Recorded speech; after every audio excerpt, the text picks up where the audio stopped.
ታሪካችን የሚጀምረው ማይክ የተባለ ሸበላ ሰውና ፍቅረኛው ካትሪናን እያስመለከተን ነው። ሁለቱ በስፔን ሀገር የባህር ዳርቻ በጋራ የእረፍት ጊዜያቸውን እያሳለፉ ሲሆን ማይክ ይህንን አስደሳች ጊዜ በስልኩ እየቀረጸ ነበር። ምክንያቱም ዛሬ ለነሱ ልዩ ቀን ነው፣ ካትሪናን የትዳር ጥያቄ የሚጠይቅበት። እሷም በደስታ ጥያቄውን ትቀበሏለች። መቼም የፍቅር ነገር ሲሳካ ደስ ይላልና ማይክ ይህንን ደስታቸውን በደንብ ለማክበር መጠጥ ለማምጣት ይሄዳል። ያለ ጨብሲ ያለ መጠጥ አይደምቅም መቼም። ነገር ግን መጠጡን ለማምጣት በሄደበት ቅጽበት በድንገት የታጠቁ ወንበዴዎች ከየት መጡ ሳይባል በጀልባ ይመጡና በባህሩ ዳርቻ በሚዝናኑት ሰዎች ላይ ጥይታቸውን እንደ ነሐሴ ዝናብ ያዘንቡት ጀመር። ማይክም ምን መዓት መጣብን ብሎ እጮኛው ካትሪናን ለማዳን ሲሮጥ እሱም በአሸባሪዎቹ ጥይት እግሩ ላይ ይመታል። ግን እንደምንም እየታገለ ፍቅረኛውን ለማዳን ሲዳክር በዚህ መሃል አንዱ አሸባሪ ማይክ ፊት ካትሪናን በጥይት ልቧን ብሎ ይደፋታል። እረ የሰው ልጅ ጭካኔ! በዚህ ክፉና ድንገተኛ አጋጣሚም ካትሪና ፍቅረኛዋ ማይክ ፊት ሕይወቷ ያልፋል።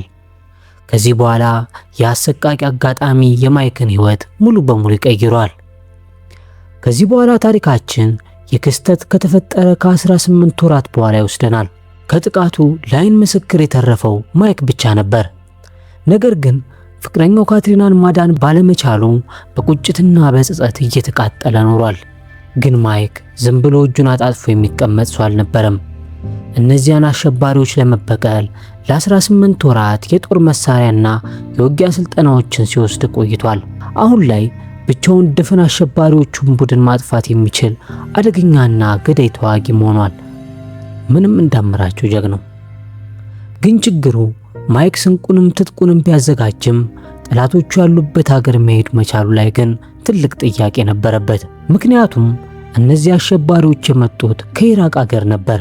ግን ተስፋ ባለመቁረጥ አሸባሪዎቹን ለማደን እቅድ ያወጣና አሸባሪዎቹን መስሎ ቡድናቸውን ለመቀላቀል ሲል በየቀኑ ሃይማኖታቸውንና መጻሕፍታቸውን አበጥሮ መብላት ይጀምራል። ጀለስ በቀላለሁ ብሎ ሄዶ የሃይማኖት አባት ሆኖ እንዳያርፉ ብቻ። ማይክን ያየ ሰው አክራሪ አሸባሪ እንጂ ሌላ ሰው አይመስለውም ነበር። ከዚያም በየቀኑ ምሽት ምስጢራዊ አድራሻዎችን እየተጠቀመ በአረብኛ ቋንቋ ከአሸባሪዎቹ ጋር ወጥሮ መነጋገር ይጀምራል። እባካችሁ አሜሪካውያን የገደሏችሁን ወንድሞቻችሁን ደም መበቀል ፈልጋለሁ እያለ ይለምናቸዋል። ያው እየሸወዳቸው ማለት ነው። እነሱም እውነቱን መስሏቸው አሜሪካውያን ወታደሮች የኢራቅ ንጹሃን ዜጎች ሲገድሉ የሚያሳይ ቪዲዮ ይልኩለታል። አልማንሱር የተባለው የሚያሸባሪዎቹ መሪ አዳዲስ ሰዎችን ለመመልመል የሚጠቀመው በዚህ ቪዲዮ ነበር። የአልማንሱር የተባለው ሰው ደግሞ ካትሪናን የገደላት የአረመኔ ሰው ነበር። ከዚያም ከወራት ንግግር በኋላ ማይክ ከእነርሱ ጋር በአካል ለመገናኘት እድል ያገኛል። ትዕዛዛቸውንም አክብሮ ወደ ሊቢያ ሀገር ይገባል። እዚያም ያሉ ሰዎች ሰላይ መሆኑን ለማረጋገጥ መነጽሩንና ቦርሳውን በጥንቃቄ አገላብጦ ይፈትሹታል። ጀለስ ቁጭ አረብ አይደል እንደሚመስለው። በመጨረሻም አይኑን በጥቁር ጨርቅ አስረው ወደ ቡድናቸው መሪ አልማንሱር ፊት ያቀርቡታል። ማይክ ይህንን ሰው ሲያየው ያ የፍቅረኛው አሟሟት በአይኑ ላይ ድቅን ይልበታል። አልማንሱርም ማይክ በበኩሉ ወደ ቡድናቸው እንዲቀላቀል ከፈለገ እውነተኛ ሙስሊም ብቻ የሚያውቃቸውን ከበድ ያሉ ጥያቄዎችን ይጠይቀዋል። ማይክ ግን አንዳች ነገር ሳይሳሳት ሁሉንም ነገር በትክክል እየመለሰ እኔ ራሴን ለመሰዋት ዝግጁ ነኝ፣ ያንተን ታማኝነት ለማግኘት ምን ላድርግ ይለዋል። በዚህ ጊዜ አልማንሱር ይህንን ሰው ወደ ቡድናቸው አልቀላቅለው እያለ ባለበት ሰዓት ማይክ በድብቅ በያዛት ትንሽ ምላጭ እጁ ላይ ያለውን ፕላስተር መቁረጥ ይጀምራል። ነገር ግን በድንገት ያልታሰበ ጥይት ከየት መጣች ሳይባል መሪያቸው አልማንሱርን ጭንቅላቱን በትና ባለበት ሬሳ ታደርገዋለች። ማይክን ቀደሙት፣ እሱ ነበር ቢዘረግፈው የሚያምረው። ከዚያም ወዲያውኑ የአሜሪካ ልዩ ጦር ደርሶ ሁሉንም አሸባሪዎች ያደባያቸዋል። ማይክ ግን አልማንሱርን በገዛ እጁ መግደል ስለፈለገ ሰውየውም ከሞተም በኋላ ቢሆን ደጋግሞ ጀርባውን መውጋት ይጀምራል። ግን አሁንም ቢሆን እልሁ ሊበርድለት አልቻለም። በመጨረሻም የአሜሪካ ወታደሮች መጥተው ማይክን በቁጥጥር ስር ያውሉታል። እንዴ በጩቤው ጋገው እንጂ ምን አደረገ? ከዚህ በኋላ ታሪካችን ይህ ክስተት ከተፈጠረ ከ30 ቀናት በኋላ ይወስደንና ማይክን ወደ ቀድሞ ማንነቱ ተመልሶ እናገኘዋለን። በእነዚህ 30 ቀናት ውስጥ ኤፍቢአይዎች በሚገባ እየተከታተሉት ነበር። ለካ ኤፍቢአይዎች ላለፉት 6 ወራት በስውር ክትትል እያደረጉበት ነበር። እነርሱም የአሸባሪዎቹን መሪ አልማንሱርን ሊይዙት ፈልገው ነበር። ግን እንዴት ወደዛ ሰው እንደሚደርሱ መላቅጡ ጠፍታቸው በነበረበት ሰዓት ነው ማይክን ያገኙት። ወደ አልማንሱርም ሊያደርሳቸው የሚችለው እሱ ብቻ ስለሆነ ዝም ብለው ተከታትለውታል። በዚህ ስለላቸው ነበር በመጨረሻ አልማንሱርን የሾቱት የገደሉት። ከዚያም የኤፍቢአይ ምክትል ዳይሬክተር የሆነችው አይሪን ወደ ማይክ መታ ታገኘውና በአንተ ላይ ምን እንደምናደርግ ግራ ገብቶናል። በሰራው ስራ ዘብጥያ ልናወርድህ እንችላለን፣ ግን ደግሞ እኔ ልረዳህ እችላለሁ። የኛም መስመር ተከትለ ወደ መስሪያ ቤታችን የምትቀላቀል ከሆነ ሁሉም ነገር እዳው ገብስ ይሆንልሃል እያለች ቡድናቸውን እንዲቀላቀል ታግባባው ጀመር። ገብስኛ ሀገር እንደተወደደ አላወቅሽም ማለት አለ። ማይክ ግን ልክ እንደ ኢትዮጵያዊ ኩራቱ አፍንጫው ድረስ ስለነበር እኔ እኮ ሲያይ መግባት ቢኖርብኝ ኖሮ ገና ከ18 ወራት በፊት ገባ ነበር፣ ግን ከናንተ ጋር ብቀላቀል ይህንን ሰው በፍጥነት አላገኘውም ብዬ ስላሰብኩ ነው የተውኩት ብሎ ያላሰበችውን ዱብዳ ይጥልባታል። አይሪንም ወዲያውኑ ይሄ ልጅ ዝም ብሎ ትዕዛዝ የሚቀበል አይነት ተራ ወታደር እንዳልሆነ ትረዳና ወይ ከኛ ጋር ስራ ወይ ደግሞ ወደ ወህኒ ወርደህ ትበሰብሳታለህ ብላ የመጨረሻ ምርጫ ትሰጠዋለች። ከዚያም ወደ አለቃዋ ጋር ሄዳ ይሄ እስካሁን ካየናቸው ሰልጣኞች ሁሉ ምርጡ ሊሆን ይችላል ብላ ልታስረዳው ትሞክራለች። አለቃዋ ግን ቱግ ብሎ ስለሱ ደጋግመሽ ነግረሽኛል፣ ግን ችግሩ የማንንም ትዕዛዝ አይሰማም፣ መልስ ይመልሳል። ትዕዛዝ የማይቀበል ሰው ደግሞ ለተልእኮ አንፈልግም፣ አሸባሪ ብለሽ ዝም ብለሽ ወደ ወህኒ ወርውሪው ብሎ ክፉኛ ይቆጣታል። አለቆች መቼም ትዕዛዝ የሚያከብር እንጂ የሰው ተሰጥኦ አይገባቸው። አይሪን ግን ተስፋ ሳትቆርጥ ፍቅረኛው ባህር ዳርቻ ላይ ስትገደል ባይኑ ማይቶ ሙሉ በሙሉ ቀይሮታል። ለበቀልም ቢሆን ራሱን ያሰለጠነበት መንገድ በምንም አይነት ስልጠና ልንሰጠው የማንችለው ነው ስትለው ዳይሬክተሩ በመጨረሻ አንድ እድል ሊሰጠው ይስማማል። ነገር ግን እኔ እንኳን ብስማማ እሱን ወደ ቡድኑ ለማስገባት መጀመሪያ መፈተን አለበት ይላታል። ቀጥሎ የምናየው የሲአይኤ ምርጥ ወኪሎችን የሚያሰለጥነውን ጨካኙ ሃርሊን የተባለውን ሰው ነው። ይህ ሰው የማይክን ፋይል ካየበት ቀን ጀምሮ ከልቡ ነበር የጠላው። ግን ማይክን ለመፈተን አይኑን በጨርቅ አስረው ከከተማው ርቆ ወደሚገኝ ጥቅጥቅ ያለ ጫካ ይወስዱታል። ከዚያም አሰልጣኙ ሃርሊ ካሁን በኋላ አይኔን እያየ ነው የምታወራው እና እኔን ሰርግ ያልክ አክብሮትን መግለጽ አለብህ እያለ ይጮህበታል። መቼም መምህሮች የመጀመሪያ ቀን እንዲህ ማስፈራራት ካልጀመሩ ክብራቸው የሚቀንስ ነው የሚመስላቸው። አስከትሎም ሃርሊ ለመሆኑ እዚህ የመጣው ለምንድን ነው? የመጣህበትን ምክንያት ካላወቅ እዚህ ማሰልጠኛ ውስጥ አንድ ቀን እንኳን መቆየት አትችልም ይለዋል። ማይክ ግን እባክህን የድሮ ታሪክን እያወራን ጊዜያችንን አናባክን፣ ይልቅ ከፈለክ ከኔ ጋር ተጋጠምና ብቁ መሆን አለመሆኔን በ20 ሰከንድ ውስጥ ትለየዋለህ ብሎ ይገዳደረዋል። ሃርሊም እንዲህ አይነት ጥጋበኞችን ማስተንፈስ በጣም ስለሚወድ ወዲያውኑ ወደ ፍልሚያ ሜዳ ይዞት ይወርዳል። ከዚያም ማይክ የመጀመሪያውን ቡጢ ሊያሳርፍበት ሲሞክር ሃርሊ ግን በአንድ ሰከንድ እንቅስቃሴ ብቻ ዘቅዝቆ መሬት ላይ ፈጥፍጦት ጩቤ አንገቱ ላይ ያሳርፍበታል። ጀለዝም ብላ ነበር እንዲስፎክር የነበረው። ነገር ግን ሃርሊ ከእርሱ እንደማይበልጥ ቢያውቅም ካሉት ተማሪዎች ሁሉ የተሻለ መሆኑን ለማረጋገጥ ሲል ቪክተር ከሚባለው ሌላ ጎበዝ ተዋጊ ጋር ያጋጥመዋል። ቪክተር በቢላዋ ሊወጋው ሲመጣ ማይክ በፍጥነት የቪክተርን ቢላ በእጁ ጨብጦ ይዘውና አይቀጡ ቅጣት ይቀጧል። ቪክተርም በህመም እየጮኸ ለመሆኑ የቢላን ስለት በእጅ መያዝ ይቻላል? እንዲህ ይቻላል እንዴ? እያለ በኃይለኛ ይጮሃል። ነገር ግን ይህ ፍልሚያ የማሸነፍና የመሸነፍ ጉዳይ ሳይሆን ትልቅ ትምህርት የወሰዱበት ነበር። ከዚህ በኋላ እውነተኛ ስልጠናቸው ይጀመራል። ለሁሉም ልዩ መነጽርና የኤሌክትሪክ ንዝረት የሚሰጥ ጃኬት ያጠልቁላቸዋል። በመነጽሩ ውስጥ የተለያዩ የሽብርተኞች ፊት ይታያቸዋል። ሃርሊ እነዚህን ፊቶች በደንብ እንዲያጠኑና የትም ቦታ ቢሆኑ ወዲያውኑ ካዩዋቸው እንዲገሏቸው ይነግራቸዋል። የጨዋታውንም ህግ ያስረዳቸዋል። በዚህ ጨዋታ ውስጥ እነርሱ ቀድሞ ካቆሰላችሁ ጃኬቱ ይነዝራቸዋል። ደግሞም በስህተት ንጹህ ሰላማዊ ሰውን ከገደላችሁ ጃኬቱ ይበልጥ ኃይለኛ ንዝረት በመስጠት ያንጨረጭራቸዋል ብሎ የጨዋታውን ህግ ያስረዳቸዋል። አሁን ይህን ምን ይሉታል? ስልጠና ነው ወይስ ስቃይ? ከዚያም ጨዋታው ይጀመራል። በመነጽራቸው የሚያዩቸው ሽብርተኞችም ከየአቅጣጫው ብቅ ብቅ ማለት ይጀምራሉ። ተማሪዎቹ በተመቱ ቁጥር ጃኬቱ ከባድ የኤሌክትሪክ ንዝረት ስለሚሰጣቸው ህመሙን መቋቋም አቅቷቸው ስልጠናውን እያቋረጡ መውጣት ይጀምራሉ። ማይክም በተደጋጋሚ ንዝረቱ ቢመታውም ነገር ግን እንደሌሎቹ እጅ አልሰጠም። ሃርሊም የማይክን ጥንካሬና እስከየት ድረስ እንደሚጓዝ ለመፈተን ሆን ብሎ በመነጽሩ ውስጥ የፍቅረኛውን ገዳይ አልማንሱርን ፊት ያስገባበታል። እዚህ ላይ ነው እንግዲህ የማይክ ትልቁ ደካማ ጎን የሚጋለጠው። የበቀል ስሜቱ ስለሚቀሰቀስ ንዴቱን መቆጣጠር አቅቶት በንዝረቱ እየተቃጠለም ቢሆን ማጥቃቱን ይቀጥላል። ግን ከመጠን በላይ የተጎዳ ስለመጣ ከመሞቱ በፊት ብለው ስልጠናውን ወዲያውኑ ያቆሙታል። በሌላ በኩል ደግሞ የአሜሪካ የደህንነት መስሪያ ቤት FBI ከአንድ የሩሲያዊ ምስጢራዊ ተቋም ውስጥ 15 ኪሎ የሚመዝን ፕሉቶኒየም የተባለ እጅግ አደገኛ የኒኩሌር ማዕድን በሌቦች መዘረፉን ደርሰውበት ምን ማድረግ እንዳለባቸው ግራ ተጋብተው ሲጨነቁ ያስመለክተናል። ያው ቦምቡ ከተሰራ ሀገር ሙሉን የማጥፋት አቅም ስላለው። የደህንነት ሰራተኞቹ እንደሚገምቱት ከሆነ አሸባሪዎቹ ይህንን ማዕድን ተጠቅመው ኒኩሌር ቦምብ ለመስራት አቅደዋል።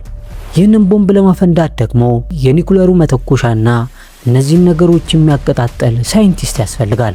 ዘራፊዎቹም እነዚህ ሁለት ነገሮች ከተሟሉላቸው በዓለም ላይ የፈለጉት ቦታ ትልቅ የኒኩሌር ፍንዳታን ማድረስ ይችላሉ። ይህ ማዕድን ደግሞ ኢራን በሚገኙ አሸባሪዎች እጅ እየገባ እንደሆነ እርግጠኛ ናቸው። ስለዚህ መረጃ ለመፈለግ ቀጥታ ወደ ኢራን ኤምባሲ ያቀናሉ። ግን እዛም ቢሆን ምንም አይነት እርዳታ ሊሰጧቸው አልቻሉም። እና ታዲያ ኢራን ነች ለአሜሪካ የምትረዳው? በዚህ መሃል ዘራፊዎቹ በፖላንድ ሀገር ውስጥ ያንን የተሰረቀውን ፕሉቶኒየም ማዕድን በከፍተኛ ዋጋ ለመሸጥ ዝግጅት ሲያደርጉ እንመለከታለን። ከዚያም አንድ አሜሪካዊ ሰውዬ ይህንን አደገኛ ማዕድን ለመግዛት ይደራደራቸዋል። ነገር ግን ድርድራቸው ተጠናቆ እቃውን ሊረካከቡ ሲሉ በድንገት የፖላንድ ፖሊሶች መጥተው ቫን መኪናውን ወደ ዳር እንዲያቆም ይነግሯቸዋል። ነገር ግን በሩን የከፈተው ሰው አፉ ሲንተባተብ ስለነበር ፖሊሶቹ ተጠራጥረውት መኪናውን ሙሉ በሙሉ ለመፈተሽ ይወስናሉ። ወደ ውስጥ ሲመለከቱ ግን በመኪናው ውስጥ ብዙ ሰዎችን ይመለከታሉ። ከዚያም ነገሩ ሌላ መሆኑን አውቀው በፍጥነት በርካታ ፖሊሶችን ይጠራሉ። ነገር ግን የአሜሪካዊ ሰው ፖሊሶቹ ተጨማሪ ኃይል እስኪያመጡ ድረስ አልጠበቀም። ባልታሰበ ቅጽበት መሳሪያውን ያውጣና እዚያ ያሉትን ፖሊሶች በሙሉ በጥይት ረፍርፏቸው ያመልጣል። ከዚያም ፖሊሶቹ ደርሰው አካባቢውን ሲፈትሹ የፕሉቶኒየም ቅሪቶችን ያገኛሉ። ይህ ማለት የፍልሚያ ከመደረጉ በፊት እቃው እዛ እንደነበር ማረጋገጫ ይሆንላቸዋል። ግን ሰውየው ሲያመልጥ በካሜራ ቢቀረጽም ማንነቱ ግን ሊታወቅ አልቻለም። በዚህ መሃል ሃርሊ የተባለው የሲአይኤ ወኪል ይህንን ዜና በቴሌቪዥን ሲመለከት የሰውየውን ፊት የሚያውቁ አይነት ሆኖ ያገኘዋል። ወዲያውኑም ወደ ምክትል ዳይሬክተሩ አይሪን ጋር ይሄድና የሲሲቲቪውን ምስል እያሳያት እስኪንም ፊት በጥንቃቄ ተመልከቹ፣ ላንቺም ቢሆን ይታወቅሻል ወይስ እኔ ብቻ ነኝ የተመሳሰለብኝ ይላታል።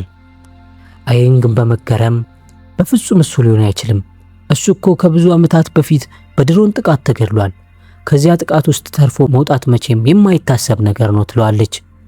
ነገር ግን ሃርሊ የጠረጠሩት ሰው መሆኑን በጣም እርግጠኛ ነበር። ምክንያቱም በወቅቱ ሲአይኤዎች የእሱን አስክሬን አላገኙትም ነበርና። ለካ ይህንን ማዕድን ይዞ የጠፋው ሰው ድሮ ለነሱ ለሲአይኤዎች ይሰራ ነበርና ራሱ ሃርሊ ያሰለጠነው አደገኛ ወታደር ኖሯል። ነገር ግን ይህ ሰው የገዛ ሀገሩን በመክዳት ለገንዘብ ብቻ የሚሰራ ጥር ነፍሰ ገዳይ ሆኗል። የሚያውቁት ሰዎችን በሙሉ ጎስት ወይም መንፈሱ እያሉ ነበር የሚጠሩት።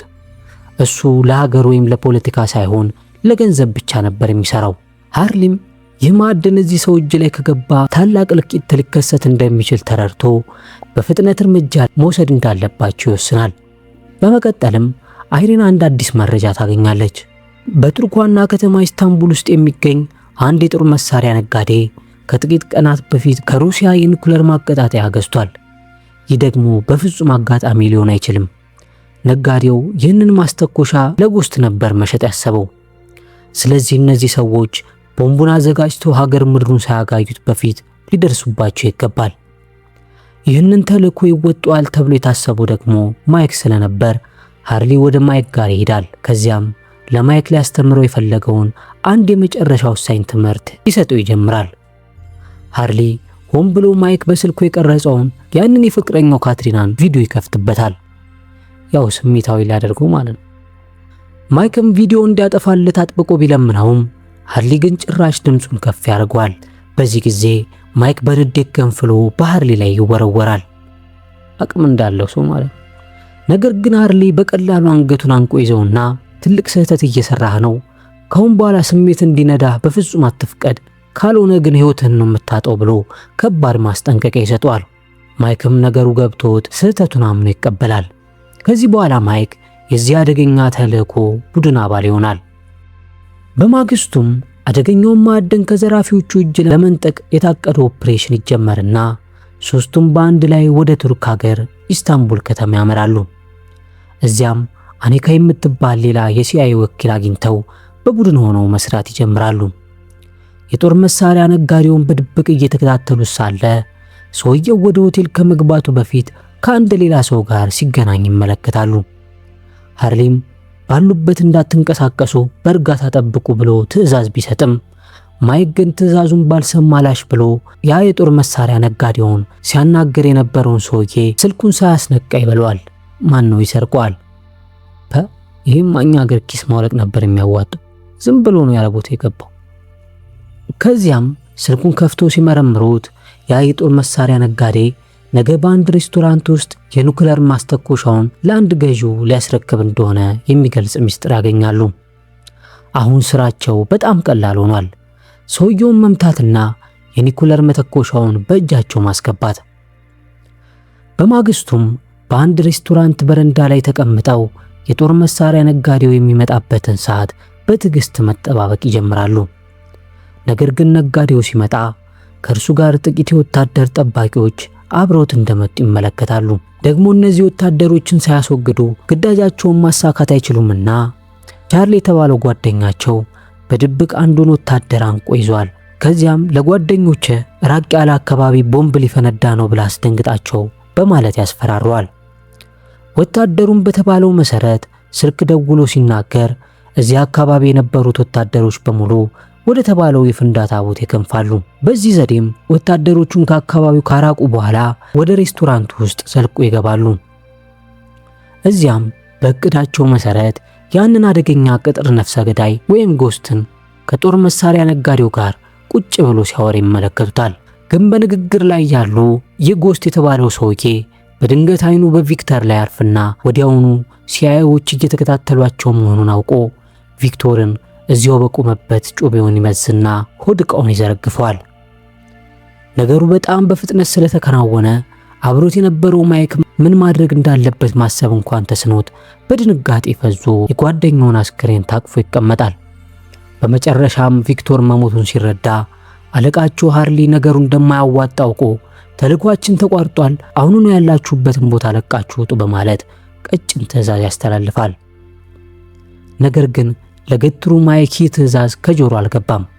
ምክንያቱም እነዚህን የጦር መሳሪያ አዘዋዋሪዎች እጅ ከፍንጅ ለመያዝ የመጨረሻ እድላቸው እንደሆነ ስለሚያውቅ እንደተለመደው ያለቃውን ትዕዛዝ ወደ ጎን በመተው በእልህ አደኑን ይቀጥላል። ማይክ ግን ይመቸው መስሚያው ጥጥ ነው መቼ። ከዚያም ለሰዓታት ያህል ሲያሳድዳቸው ከቆየ በኋላ በመጨረሻ እነዚያ ቱጃር አዘዋዋሪዎች ወደሚደበቁበት አንድ ትልቅ ሕንጻ አጠገብ ይደርሳል። ነገር ግን ገና እግሩ ወደ ግቢው እንደረገጠ ቦታውን የሚጠብቁት አስፈሪ ውሾች ያሳድዱት ጀመር። ማይክም ከውሾቹ ጥርስ ለማምለጥ ሲል በፍጥነት አቅራቢያው ውስጥ ወደ ነበረችው መኪና ገብቶ ይሸሸጋል።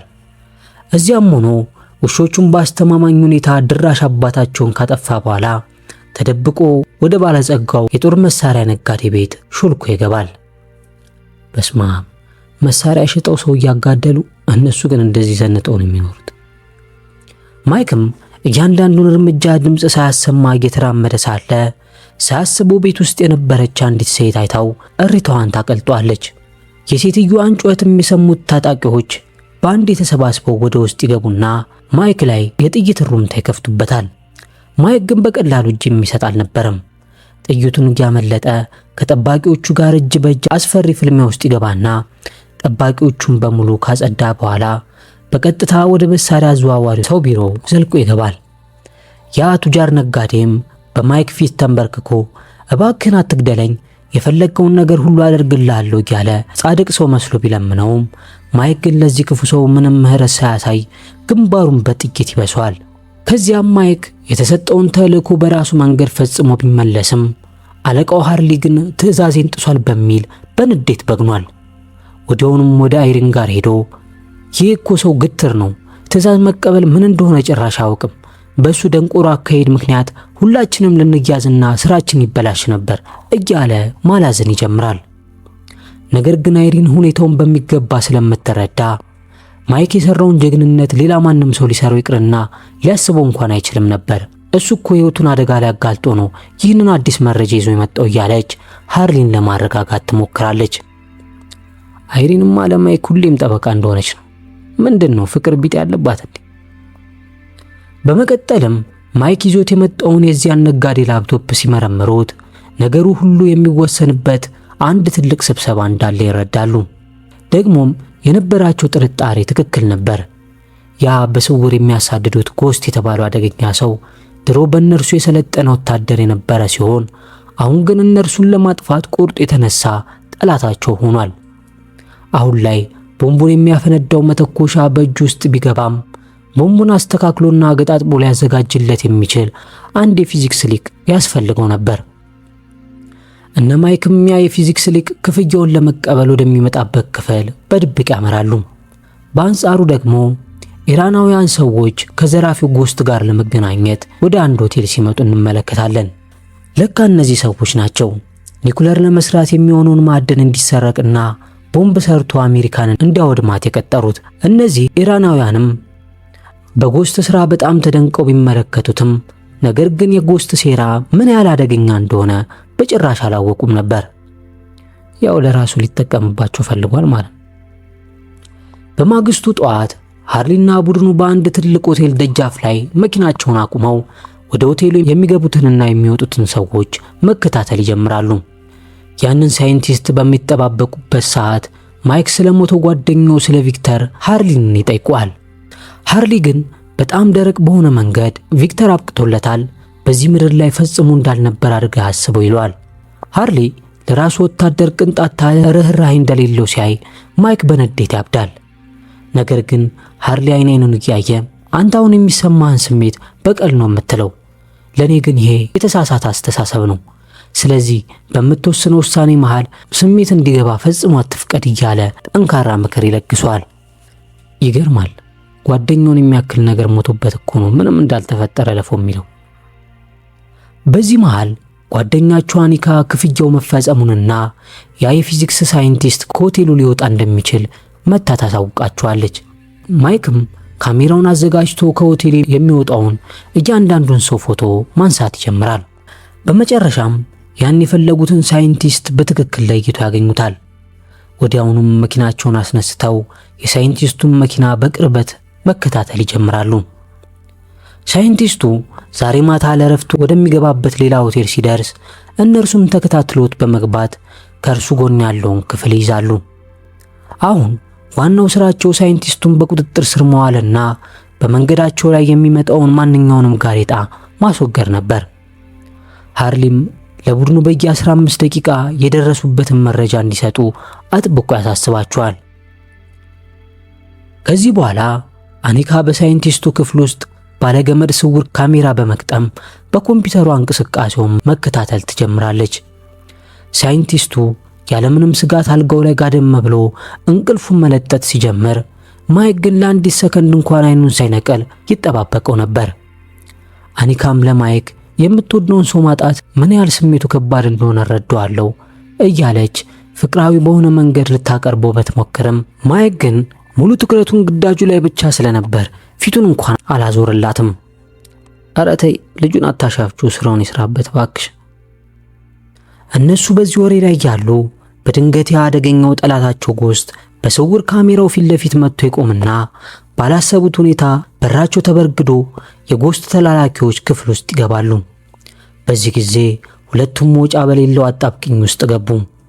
ምክንያቱም ጎስት ሁልጊዜም ከነርሱ አንድ እርምጃ ቀድሞ ነበር የሚራመደው። ከዚያም ጎስት ሃርሌት እንዳለ ሊያናዝዛቸው ቢሞክርም እነ ማይክ ግን ምንም ነገር ትንፍሽ ማለት ያቆማሉ። በሌላ በኩል መሪያቸው ሃርሊ በየ15 ደቂቃ ሊደርሰው የሚገባው መረጃ ሳይደርሰው ሲቀር አደጋ እንዳለ ወዲያውኑ ይረዳል። በሆቴሉ ክፍል ውስጥ ደግሞ ጎስት ማይክና አኒካን ሊገድላቸው ጥይት ሲያቀባብል ሃርሊ ልክ እንደ አዳኝ መልአክ በትክክለኛው ሰዓት መጥቶ በሩን በርግዶ ይገባና ጠላቶቻቸውን በሙሉ ያራግፍላቸዋል። ግን አሁንም ቢሆን ያደገኛው ጎስት በዚህ ተኩስ መሃል ሾልኮ እንደለመደው ያመልጣቸዋል። ግን ምንም እንኳን ጎስት ቢያመልጣቸውም ሳይንቲስቱን ሰውዬ ግን በቁጥጥር ስር መዋል ችለዋል። ከዚያም በፍጥነት ሳይንቲስቱን ከሆቴሉ ይዘውት ወጥተው ሃርሊ በል ቤንዚን እያርከፈከፈበት በጥያቄ አጣድፈው ጀመር። በዚህ መሃል ግን ማይክ ነገሩ ግራ ገብቶት የጎስት የተባለ ሰው ማን ነው? ለምንድነው እኛን ለማጥፋት እንደተነሳው ብሎ ይጠይቀዋል። ሃርሊ ግን በዚህ ሰዓት የትኛውንም ጥያቄ ለመመለስ ፍላጎት አልነበረውም። የክፍሉን ቁልፍ ብቻ እየሰጠው የሚቀጥለውን ትዕዛዝን ብቻ ጠብቅ ይለዋል። ማይክ ግን አይምሮ ረፍት አላገኘም። ሙሉ በሙሉ ስለ ጎስት እያሰብ ይጨነቃል።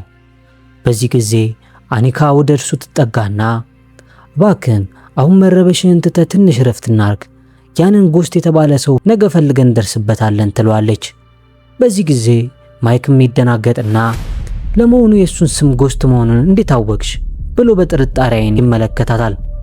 እሷም ተደናግጣ ሃርሊን የነገረኝ ብላ ትመልሰለታለች። ማይክ ግን እሷ እየዋሸችው እንደሆነ በደንብ ነበር የነቃባት።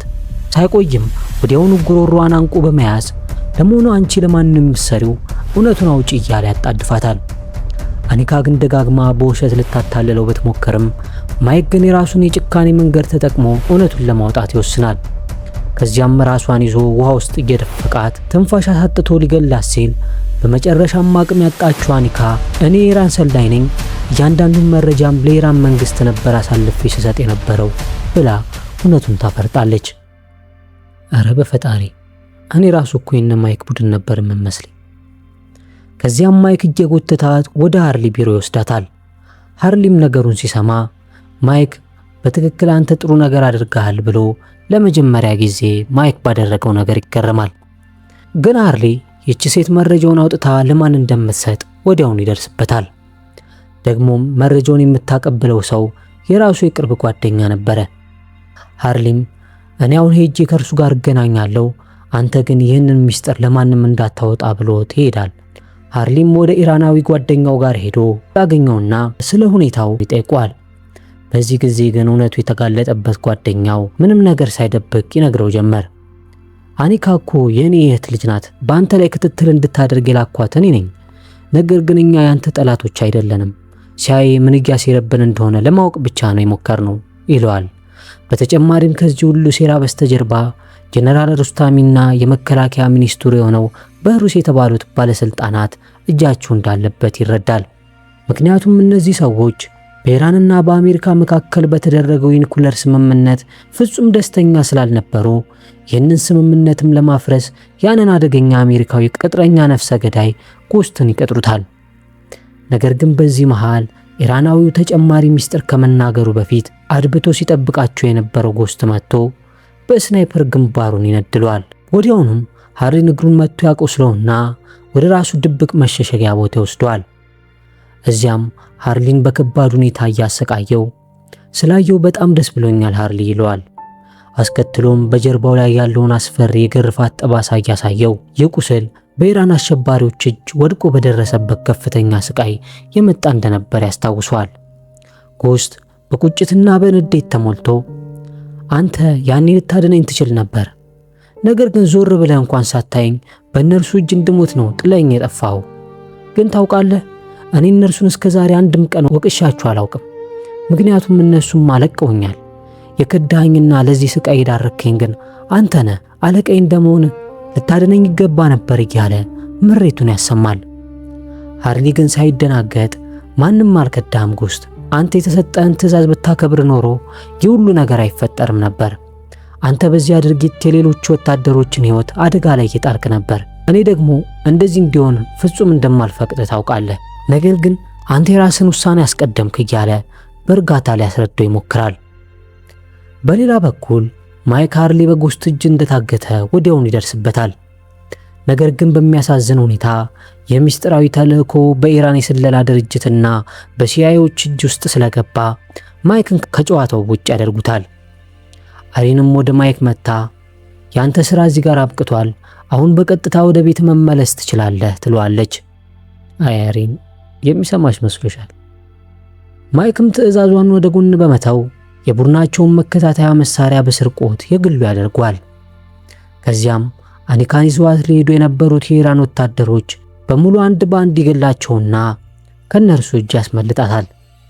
አሁን ያ ማዕድን በመከላከያ ሚኒስትሩ እጅ ሊገባ ስለሆነ ያንን ከተከተለ አለቃው የታሰረበትን ቦታ ሊያገኝ ስለሚችል በድብቅ መከታተል ይጀምራሉ። በዚህ መሃል በመደበቂያው ውስጥ ጎስት ሃርሊን ይበልጥ እያሰቃየው ስለዚህ አዲሱ ወጣት ስለ ማይክ ማለት ነው እያነሳ በጥያቄ አጣድፈው ጀመር። ማን ነው እሱ? የት ነው ያለው? እያለ ሊያናዝዘው ቢሞክርም ሃርሊ ግን ለምን ህይወቱን አያጣም ስለ ማይክ ቅንጣት ታህል ሚስጥር ሳይነግረው ይቀራል። ይልቁኑ እሱም ልክ እንዳንተ አይነት ግትርና ምስኪን ነው፣ ሁሌም የራሱን ፍላጎት ብቻ ነው የሚያስቀድመው፣ እኔም በሆነ አሁን የት እንዳለ አላውቅም ይሏል። ይህንን የሰማው ጎስትም በንዴት ተቃጥሎ ከፍተኛ የኤሌክትሪክ መጠን ያለው ሽቦ ውሃ ውስጥ አድርጎ ሲለቅበት ሃርሊ ራሱን ስቶ ይወድቃል። ድጋሚ ራሱን አውቆ ሲነቃም ስቃዩ ይቀጥላል። በዚህ መሃል ግን ሃርሊ ሳይታሰብ በንዴት ገንፍሎ የጎስትን ጆሮ በጥርሱ ገንጥሎ ይጥልለትና ጎስት እንዲገድለው ሆን ብሎ ያበሳጨዋል። ነገር ግን ጎስት እንዲህ አይነት ቀላል ሞትን ሊሰጠው አልፈለገም። እያሰቃየ ሊገድለው ነው ያሰበው። በዚህ ጊዜ የኢራን መከላከያ ሚኒስትሩ ባይሩስ ወደ ጎስት ዘንድ መጥቶ የራስህን የግል ጉዳይ ቶሎ ጨርስና ወደ ዋናው ስራችን ቶሎ እንግባ ይሏል። ሃርሊ ግን ለባይሩስ ይህ ሰው በአንተ ላይ እየቀለደብህ ነው የሚል ማስጠንቀቂያ ይሰጠዋል። ሚኒስትሩ ባይሩስና ሰዎቹም የነገሩን ትርጉም ሳይረዱት በፊት ጎስት በአንድ እዚያ ቦታ ላይ ያሉትን የኢራን ባለስልጣናትና ወታደሮች በሙሉ አንድ በአንድ በጣቱ ይጥላቸውና ወዲያውኑም ቦምቡ እንዲፈነዳ ሰዓት እንዲቆጥር ያደርገዋል። ከዚያም በሚቀጥሉት 19 ደቂቃዎች ውስጥ የኒኩለር ቦምብ በምድር ላይ እጅግ በጣም በሚጠላው ቦታ ላይ ሊያፈነዳው ሰዓቱ መቁጠር ይጀምራል። ያው የሲአይኤም ቢሮ ሊያፈነዳው ማለት ነው። በሌላ በኩል ማይክ የባይሩስን አቅጣጫ በመከተል በመጨረሻ ወደ ቦታው ይደርሳል። ማይክና አኒካም አንድ ትልቅ የብረት በር ያጋጥማቸዋል። ግን አኒካ ምንም ሳትቸገር ቀልጠፍ ብላ በሩን ከፍተው ወደ ውስጥ ይዘልቃሉ። ማይክም ጥቂት ወደ ውስጥ እንደተጓዘ ባይሩስ የተባለውን ሚኒስቴሩን ሰውዬ በከፍተኛ ሁኔታ ቆስሎና ደም በደም ሆኖ ተዝለፍልፎ ያገኘዋል። ግን ይህ ባይሩስ የተባለው ሰው አኒካ ከምንም በላይ የምትወደውንና ያሳደጋት አጎቷን ያስገደለባት ዋነኛ ጠላቷ ነበር። አኒካም ይህንን ስታይ የድሮ ቁጭቷና ቁጣዋ ገንፍሎ ምንም ሳታቅማማ ሽጉጧን አውጥታ ግንባሩን ትበትኗለች። ነገር ግን የጥይቱ ድምጽ በዛ ጭር ባለ ዋሻ ውስጥ ሲያስተጋባ ያ ክፉ ጎስት ወዲያውኑ መውጫ ፍለጋ መሯሯጥ ይጀምራል። በሌላ በኩል ማይክም ሁኔታውን ሙሉ በሙሉ ከቁጥጥር ውጪ መሆኑን ሲረዳ ዝም ብሎ ከመደናገጥ ይልቅ መኪናውን አስነስቶ በመንገዱ ያሉትን ጠላቶቹን በሙሉ እየጠረገ ቀጥታ ወደ ረጅሙ ዋሻ ውስጥ መግባት ይጀምራል። ይሁንና ግን መኪናው በዋሻው ውስጥ ካለው የጋዝ መተላለፊያ ቧንቧ ጋር ተጋጭቶ ይቆማል። ከዚያም ከፍተኛ ፍንዳታ ተከስቶ ዋሻው በጭስና በእሳት ሲታፈን ሲአይኤዎች ደግሞ እነዛ ሰዎች ቦታ እንዳሉ ወዲያውኑ በራዳራቸው ይለያሉ። ማይክም ምንም ሳይዘገይ በጭሱ መሃል ፈልጎ አለቃው ሃርሊን ያለበት ጋር ይደርሳል። ሃርሊን ግን ከራሱ ነፍስ ይልቅ በዛ በደከማ አንደበቱ ማይክ ያ የኒኩለር ቦምብ እኮ ያለው በጎስት እጅ ነው፣ በአስቸኳይ ተከታትለ መያዝ አለብህ ይሏል። ማይክም አንዲት ሰከንድ እንኳን ሳያባክን የጎስትን ዱካ ተከትሎ በቁጭት መሮጥ ይጀምራል።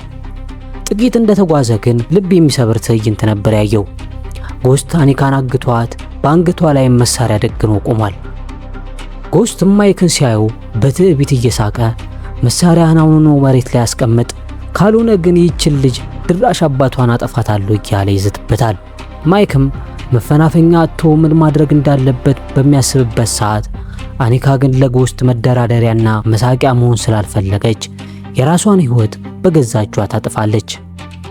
ምስኪን አኒካ ነፍስ ይማር ብለናል። እንግዲህ ማይክ ጎስትን ለመያዝ በቁጭት ቢወረወርም በድንገት ሌላ የጎስት ተላላኪ መጥቶ ግን መንገዱን ይዘጋበታል። ማይክ ያንን ጋጥ ወጥ መጥቶ እስኪያባረረው ድረስ ጎስት በጣም ርቆ ሄዶ ነበር። ማይክ ግን ተስፋ ሳይቆርጥ ተከታትሎ ሲሄድ ጎስት በትልቅ ጀልባ ተሳፍሮ ባህሩን ሰንጥቆ ሊያመልጥ ሲሞክር ያየዋል። ጀልባዋ ሙሉ ፍጥነቷን አግኝታ ከመንቀሳቀሷ በፊትም ማይክ እንደ ጀግና ዘሎ ጀልባዋ ላይ ይፈናጠጣል። እዚያ ላይም በሁለቱ መሃል እጅግ አስፈሪና ደም አፋሳሽ ፍልሚያ ይጀመራል። ጀልባዋ በከፍተኛ ፍጥነት ማዕበሉን እየቀዘፈች ወደፊት ስጋለብ ጎስት ማይክን ጨርሶ ለመገላገል ስለታም ቢላውን ያወጣል። ከዚያም እያሾፈበት ይህንን የሚፈነዳ ቦምብ በፍጹም ልታስቆመው አትችልም፣ ልክ ያኔ ባህር ዳርቻው ላይ ፍቅረኛ ስትሞት ማዳን እንዳልቻልከው ሁሉ አሁንም አትችልም እያለ በቁስሉ ላይ እንጨት ይሰድበታል። ይህንን የፍቅረኛውን የሞት ዜና የሰማው ማይክም ህመሙና ንዴቱ ተቀላቅሎበት ልክ እንደ እብድ ውሻ ጎስት ላይ ይከመርበታል። ነገር ግን ጎስት የሰውን ልጅ ድክመት ጠንቅቆ ስለሚያውቅ በማይክ መበሳጨት ተጠቅሞ የበላይነቱን በማግኘት ማይክን ክፉኛ ይደበድበው ይጀምራል። በዚህ መሃልም ሃርሊ በሄሊኮፕተር ሆኖ የእነዚህን ሰዎች ጀልባ በትኩረት ይከታተል ነበር። መጀመሪያ ላይ ጎስት ዝም ብሎ ባህር ውስጥ ገብቶ መሞት የፈለገ ይመስለው ነበር። ለካ ከጥቂት ኪሎ ሜትሮች በኋላ የአሜሪካ ባህር ኃይል በዚያ ቦታ ላይ አለ። ጎስት የፈለገውም ያንን ታላቅ ወታደራዊ ማዘዣ በኒኩሌር ቦምብ አመድ አድርጎ ለማጥፋት መሆኑን ሃርሊ ይረዳል። ወዲያውኑም ለአይሪን ደውሎ ወታደሮቹ በአስቸኳይ ጥንቃቄ እንዲያደርጉ ትዕዛዝ ያስተላልፋል። ጀልባዋ ላይም ስንመለስ ደግሞ ጎስት ማይክን ሙሉ በሙሉ ሊገድለው ተቃርቧል። ጎስት እየሳቀ ቢላውን ሊሰካበት ሲል ማይክ በባዶ እጁ የቢላውን ስለት ጨብጦ ያስቆመዋል። ቢላውን ቀምቶ ልክ ሃርሊ እንዳሳየው የጎስትን አንገት በካሮ ይበረግደዋል። ጎስትም እዚያው ደም በደም ሆኖ ተዘርግቶ ይሞታል። ከዚህ በኋላ ማይክ ቦምቡ ለመፈንዳት የቀረው ጊዜ 3 ደቂቃ መሆኑን ብቻ ያያል። ምንም ሳያቅማማ ጀልባዋን አዙሮ ከአሜሪካ ባህር ኃይል እዝ ካለበት ቦታ ለማራቅ በከፍተኛ ፍጥነት ይነዳታል። በሌላ በኩል የባህር ኃይል ወታደሮቹ ይችን ጀልባ በሚሳኤል ለመምታት ዝግጅታቸውን ያጠናቅቃሉ። አይሪን ግን በጀልባው ውስጥ ማይክ ስላለ እንዳትተኩሱ ብላ ብትማጸንም ወታደሮቹ ግን ሚሳኤሉን ካልተኮሱ ቦምቡ ወታደራዊ እዛቸውን እንደሚያጠፋው ያውቃሉ። በዚህ መሃል ሃርሊ የጮኸ ማይክን ቦምቡን ባህር ውስጥ ጣለውና ዘለል እያለ ይማጸነዋል። ማይክ ግን የራሱ ሕይወት ቢያልፍ እንኳን ቦምቡን በተቻለው አቅም አርቆ መውሰድ ስለፈለገ በመጀመሪያም እምቢ ይላል። ነገር ግን ሃርሊ ወታደሮቹ በሚቀጥሉት 20 ሰከንዶች ውስጥ ጀልባዋን ሊያጋዩት ስለሆነ የትም መሄድ አትችልም ሲለው ማይክ ነገሩ ገብቶት ቦምቡን ባህር ውስጥ ይወረውረዋል። ሃርሊም በሄሊኮፕተሩ ላይ ያለውን ገመድ ወርውሮ ማይክን በፍጥነት ወደ ላይ ይስበዋል። ወታደሮቹም በጀልባዋ ላይ ቦምብ እንደሌለ ሲረዱ ሚሳኤል መተኮሳቸውን ያቆማሉ። ወዲያውኑ ግን ቦምቡ በባህሩ ጥልቀት ውስጥ በከፍተኛ ሁኔታ ይፈነዳል። ፍንዳታው በጣም ግዙፍ ከመሆኑ የተነሳ በባህሩ መሃል በሺው የሚቆጠር ጫማ ጥልቀት ያለው ትልቅ ጉድጓድን ይፈጥራል። የሃርሊ ሄሊኮፕተር እንኳን ሚዛኑን ስቶ ሊከሰከስ ሲል ፓይለቱ በትግል ያተርፈዋል። የባህር ኃይል ማዕከሉም በማዕበሉ ተመቶ ብዙ ንብረት ቢወድምባቸውም በዚህ ታላቅ የኒኩለር ፍንዳታ ግን አንድም ሰው ሕይወቱ አላለፈም ነበር። ማይክም ለሃርሊ ለኔ ብለህ እዚህ አደጋ ውስጥ መግባት አልነበረብህም ይለዋል። ሃርሊ ግን ይህንን ባላደርግ እኮ ኖሮ ሌላ ተጨማሪ ክፉ ጎስት ይፈጠር ነበር ይለዋል። ያው ራሱን ማለቱ ነው። ሃሪ ቀልድ መሆኑን ገብቶት ልጄ ሁሌ ፋሲካ ያለ እንዳይመስለን ሁሌ አድንሃለሁ ብለን እንዳታስብ ብሎት በፈገግታ ይለያያሉ።